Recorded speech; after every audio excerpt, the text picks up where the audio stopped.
In this short tutorial guys, I'm going to show you how to fix Snapchat music or audio. First thing, open the settings on your phone, go to the apps manager, open the apps like this. Now click on Snapchat right here, click on force stop to stop the app from running, and then click on notifications management.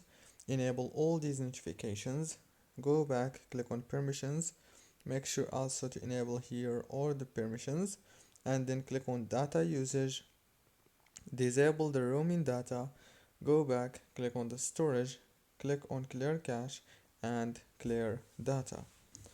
After that, go back to the home page, open the Play Store or the App Store, search for Snapchat and update it.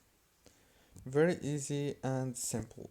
Don't forget to like and subscribe, and thank you very much for watching this video until the very end.